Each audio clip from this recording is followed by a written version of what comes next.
দেখ, খাও দাও, বাথরুমে যাও, ঘুমাও, তারপর একদিন মরে যাও, এরকম জীবন আমার ভালো লাগছে না, বুঝলি তো? সমাজের জন্য কিছু করতে হবে, কল্যাণ আনতে হবে, উন্নতি আনতে হবে, সমাজকে এগিয়ে নিয়ে যেতে হবে, যাতে মরে গেলেও মানুষ আমাকে মনে রাখে। আরে বাস, এতদিনে বুদ্ধি হয়েছে তাহলে তোর। হুম।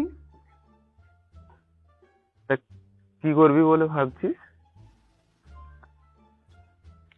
সে ভেবে রেখেছি অনেক কিছু, কিন্তু আমার এই জীবন যুদ্ধে তুই আমার পাশে থাকবি তো? হ্যাঁ রে বাবা, তুই ভালো কিছু করলে আমি তোর পাশে থাকবো না? তা কখনো হয়? ওকে। হ্যাঁ, কিন্তু কি করবি বল। দেখ, আমার প্ল্যান মতো চললে এক ঢিলে 3-4 পাখি মারা যাবে। সমাজে কল্যাণ, উন্নতি, বিকাশ আসবে, মানুষও মনে রাখবে, আর সমাজও এগোবে। কিরকম? তাড়াতাড়ি বিয়ে করে বাচ্চাদের নাম কল্যাণ, বিকাশ, উন্নতি রেখে দিলেই হলো।